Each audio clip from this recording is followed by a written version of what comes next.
साथ संगत जी, क्या कभी ये अनुभव किया है कि हमारी रूह कैसे ऊपर की ओर चढ़ती है? बहुत कम लोग होंगे जो ऐसा रोज रोज अनुभव करते हो, लेकिन ये अनुभव करना बहुत जरूरी है। इसे करने से हमें ये पता चल जाता है कि हमारी परमार्थ में कितनी उन्नति हो रही है। आज तो हर भाई बहन केवल सुमिरन भजन पर ही अटका हुआ है।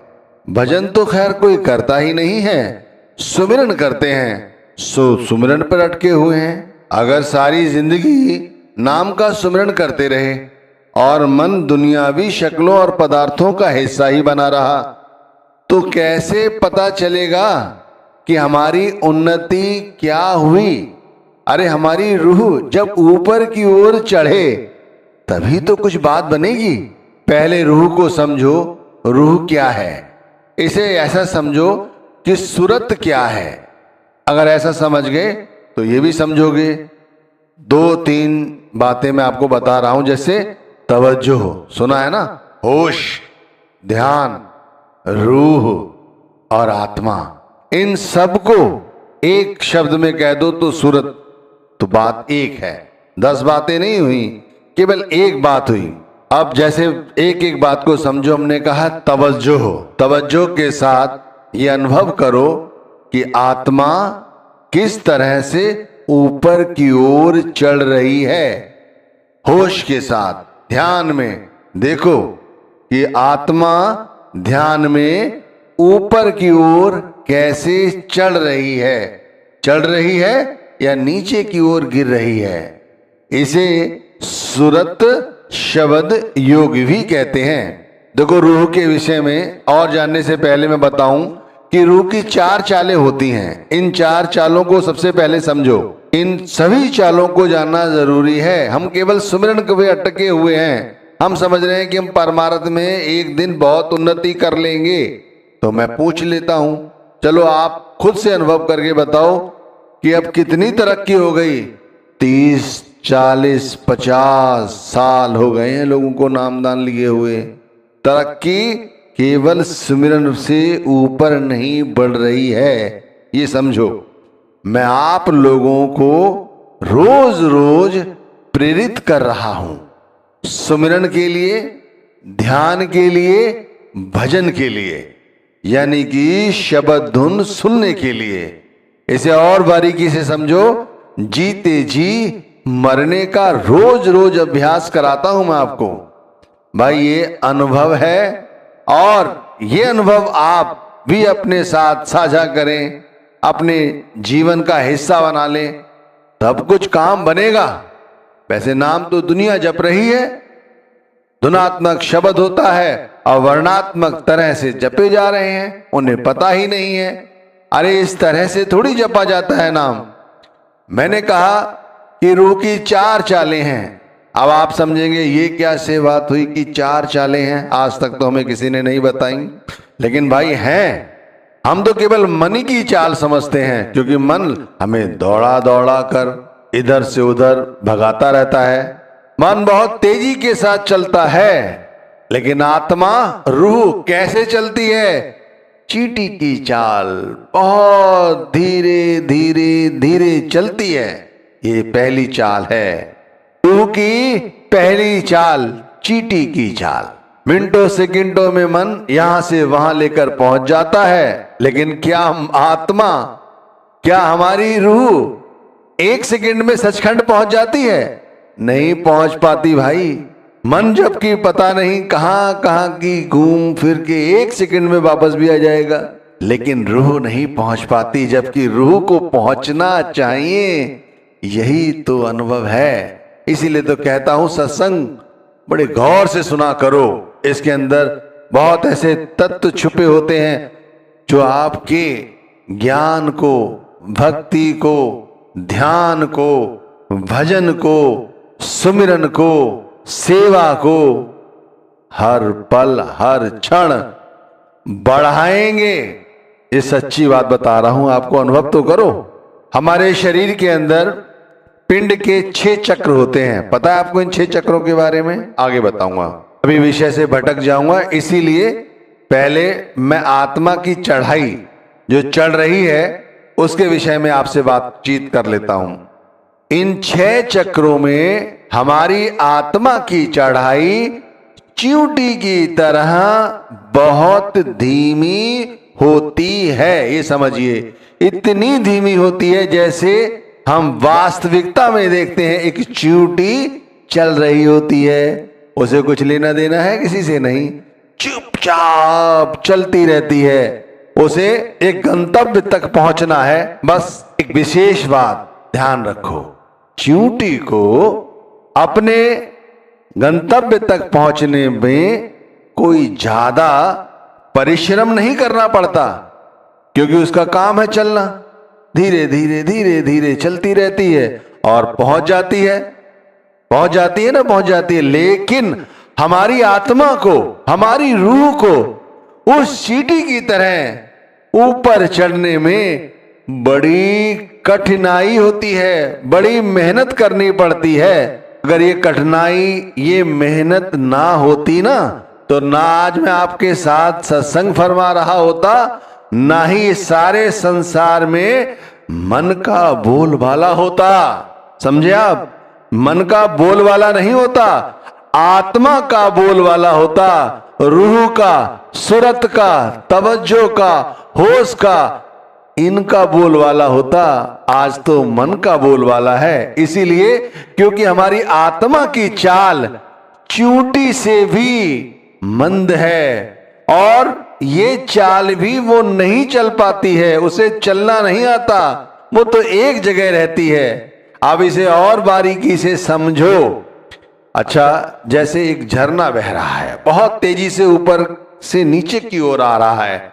अब आप उस झरने पर ऊपर चढ़ सकते हैं? नहीं चढ़ सकते। क्या झरने को पकड़ के चढ़ सकते हैं? नहीं चढ़ सकते।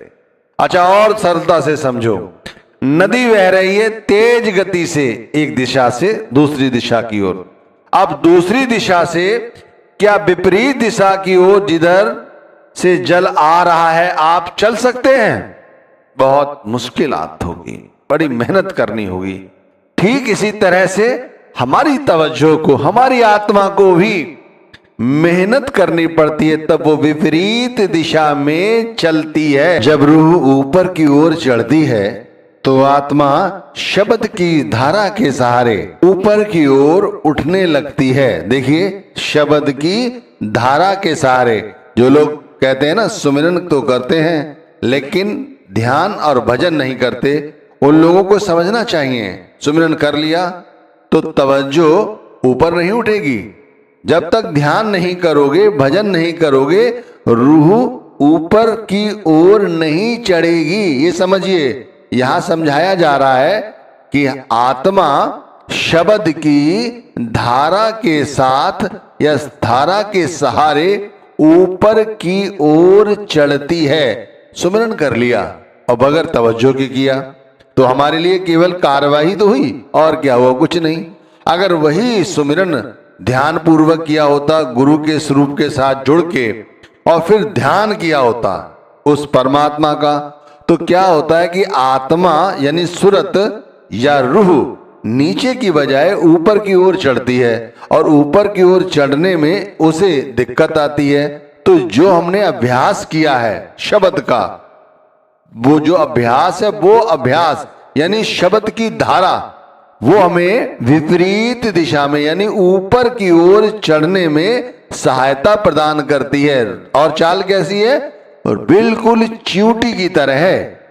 क्योंकि ये शब्द की धारा के साथ जुड़ गई है, तो ये समझिए कि जो मकड़ी का जाल है ना, एक तरह की चाल है, वो उस मकड़ी के जाले से अब हमारी रूह ऊपर की ओर चढ़ने लगी। तो हमारी रूह की जो चाल है वो बदल गई है। अब वो चाल चींटी की तरह नहीं है, अब हमारी आत्मा की चाल मछली की तरह है। जैसे जल में देखा हो ना आपने कि नदी का प्रवाह एक तरफ से आ रहा होता है, लेकिन मछली विपरीत दिशा में बहुत लंबी लंबी ऊंची ऊंची छलांगे लगाती है।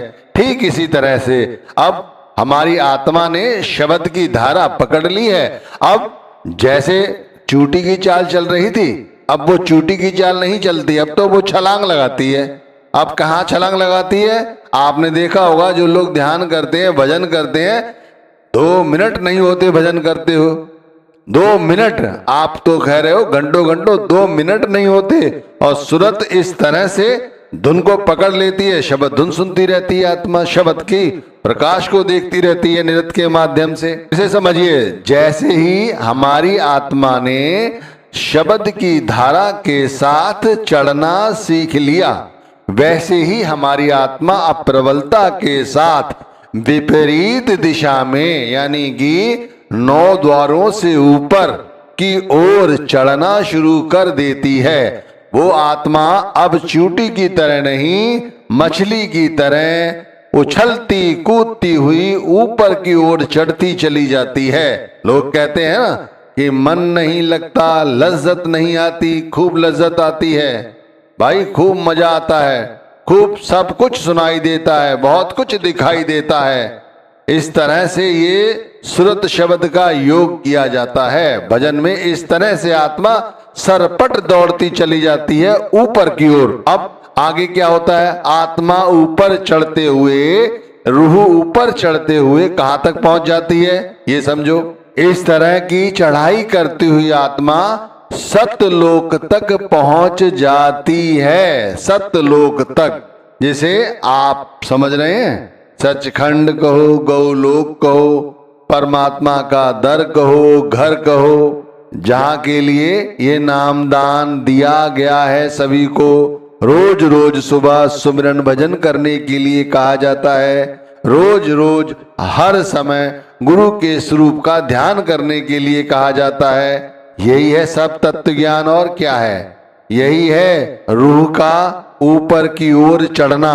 पहले चींटी की तरह, फिर माया के मकड़ी के जाल को तोड़ती हुई शब्द की धारा को पकड़कर रूह ऊपर की ओर चढ़ती है।